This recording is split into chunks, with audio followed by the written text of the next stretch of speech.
Hi hello అండి, welcome back to Sindhu Gangotri cooking blogs. ఈరోజు recipe వచ్చేసి టమాటా పల్లి పచ్చడి. ఈ రెసిపీ మనకి టిఫిన్లోకి అంటే దోశ ఇడ్లీలోకి చాలా బాగుంటుందండి. ముఖ్యంగా దోశల్లోకి అయితే చాలా బాగుంటుంది. మాకు ఇంట్లో దోశలు వేసుకునేటప్పుడు నేను ఎక్కువగా ఈ చట్నీనే చేస్తాను. మా వాళ్ళు చాలా ఇష్టంగా తింటారు. ఇది ఎలాగో నేను ఎలా చేస్తానో నా పద్ధతిలో ఒకసారి మీకు కూడా చేసి చూపిస్తాను. మీరు కూడా ఒకసారి ట్రై చేసి చూడండి. ముందుగా కొన్ని టమాటాలను అయితే తీసుకోవాలి. మీరు క్వాంటిటీ తగ్గట్టుగా కొన్ని టమాటాలను తీసుకోండి. కొన్ని మిర్చిని కూడా మీరు స్పైసీ ఎంత తింటారో అంత మిర్చిని కూడా తీసుకొని కట్ చేసి పక్కన పెట్టుకోండి. అంతే, ఒక చిన్న నిమ్మకాయ సైజ్ అంతా చింతపండును కూడా కడిగేసి పక్కన పెట్టుకోండి.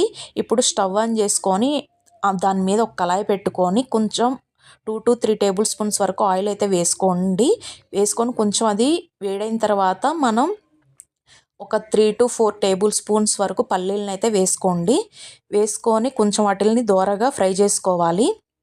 చూసారు కదా, ఇలా ఫ్రై అయిన తర్వాత వీటిని తీసేసి ఒక ప్లేట్లో అయితే పెట్టుకుందాము. తర్వాత అదే కళాయిలో మనం కట్ చేసి పెట్టుకున్న టమాటాలు పచ్చిమిర్చిని అయితే వేసుకుందాము. ఇలా వేసుకొని అవి కూడా ఒకసారి హై ఫ్లేమ్లో పెట్టుకొని ఒకసారి మొత్తం ఫ్రై చేసుకోండి. ఒక 1 మినిట్ పాటు ఒకసారి ఫ్రై చేసుకొని కలుపుకోండి. మొత్తం ఒకసారి కలిపేసుకోవాలి. ఒకసారి ట్రై చేసి చూడండి మీరు కూడా. ఈ చట్నీ టేస్ట్ అనేది చాలా బాగుంటుంది. ముఖ్యంగా దోశల్లోకి అయితే టేస్ట్ సూపర్గా ఉంటుంది. మీరు ఇంకా ఒక దోశ ఎగస్ట్రానే తింటారు ఇలా చట్నీ చేసుకొని పెట్టుకుంటే కనుక. ఇలా ఫ్రై చేసుకున్న తర్వాత అందులోనే కొంచెం అంత చింతపండు కూడా వేసేసుకొని మనకి టమాటాలు పచ్చిమిర్చి మొత్తం మగ్గిపోవాలండి. అలా మగ్గే విధంగా మనం కొంచెం సేపు మూత పెట్టేసుకొని స్టవ్ని ఫ్లేమ్ వచ్చేసి మనం మీడియం ఫ్లేమ్లో పెట్టేసుకొని అప్పుడప్పుడు మూత తీసి అడుగంటకుండా అలా ఒకసారి కలుపుతూ ఉండండి. కలిపేసి మళ్ళీ మూత పెట్టేసి మళ్ళీ ఉడకబెట్టుకుందాం. టమాటాలని మెత్తగా అయిపోవాలండి టమాటా మనకి. ఇలా చూసారు కదా, ఇలా మళ్ళీ ఒకసారి మూత తీసి ఇలా కలుపుకుంటూ ఉండాలండి. ఆల్మోస్ట్ కొంచెం మగ్గిపోయాయి. ఇంకొంచెం మనకి దగ్గర పడే ఇంకొంచెం మెత్తగా అయ్యేలాగా ఉడకబెట్టుకుందాం టమాటా మిర్చిని. మళ్ళీ ఒకసారి మూత పెట్టేసి మళ్ళీ ఒకసారి అంతే మీడియం ఫ్లేమ్లో ఇంకొక 2 to 3 మినిట్స్ పాటు ఉంచుకుందాం. లో ఫ్లేమ్లో ఉంచేసుకొని ఇలా మధ్య మధ్యలో కలుపుకుంటూ ఉడకబెట్టుకోవాలి. మనకు ఒకసారి గరిటెతో మనకి ఇట్లా నొక్కి చూస్తే అర్థమైపోద్దండి మనకి టమాటాలు ఉడికాయో లేదో అర్థమైపోద్ది. టమాటాలు ఉడికాయండి. ఇలా ఉడికిన తర్వాత స్టవ్ ఆఫ్ చేసుకోండి. కొంచెం వాటిని చల్లారి పెట్టుకోవాలి.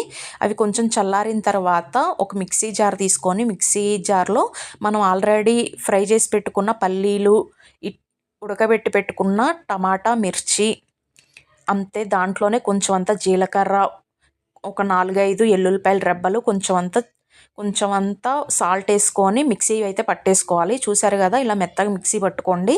ఇలా పట్టుకున్న తర్వాత మనం పోపు అయితే పెట్టుకుందాము. ఇలా పోపు పెట్టుకోవడానికి నేను ఒక గిన్నెను అయితే తీసుకున్నాను. అందులో ఒక 3 టేబుల్ స్పూన్స్ వరకు ఆయిల్ని అయితే వేసుకోవాలి. ఇలా ఆయిల్ వేసుకున్న తర్వాత ఆయిల్ కొంచెం వేడైన తర్వాత అందులోనే మనం పోపు దినుసులు అయితే వేసుకోవాలి. పోపు దినుసులు వచ్చేసి పచ్చిశనగపప్పు, జీలకర్ర, ఆవాలు, మినపగుళ్ళు ఇవైతే వేసుకొని మనం దోరగా ఫ్రై చేసుకోవాలి వాటిల్ని.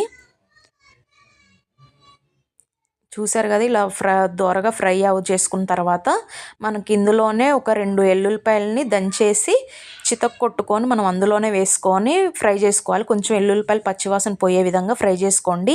ఇందులోనే మనం కొంచెం అంత కరివేపాకు కూడా యాడ్ చేసుకుందాము. కరివేపాకు కూడా కొంచెం ఫ్రై అయిపోవాలి. మొత్తం ఒకసారి కలిపేసుకొని ఫ్రై చేసుకోండి. ఇలా మొత్తం ఫ్రై అయిన తర్వాత మనం ఆల్రెడీ మిక్సీ పట్టేసుకొని పెట్టుకున్నాం కదా చట్నీని, దాన్ని అయితే ఇందులో వేసేసుకొని పోపులో వేసేసుకొని మొత్తం ఒకసారి కలిపేసుకోండి. ఇలా మొత్తం ఒకసారి కలిపేసుకొని స్టవ్ ఆఫ్ చేసుకుంటే రెడీ అయిపోయినట్టేనండి మన పచ్చడి. ఇంతేనండి, ఎంతో ఈజీగా, ఎంతో ఫాస్ట్గా, ఎంతో టేస్టీగా అప్పటికప్పుడు మనం దోశ ఇడ్లీలోకి చట్నీ అయితే ప్రిపేర్ చేసుకోవచ్చు. టేస్ట్ అనేది చాలా బాగుంటుందండి. నేను దోశలు వేసి చూపిస్తున్నాను చూడండి. దోశల్లోకి అయితే నాకు ఈ చట్నీ చాలా ఇష్టం అండి. నేను ఎప్పుడు దోశలు వేసినా సరే ఇలాగే చేస్తాను. ఒకసారి మీరు కూడా ట్రై చేసి చూడండి. టేస్ట్ అనేది చాలా బాగుంటుంది. ట్రై చేసి ఎలా వచ్చింది ఏంటనేది నా కామెంట్ సెక్షన్లో కామెంట్ చేయండి. నా ఛానల్ సబ్స్క్రైబ్ చేసుకోండి.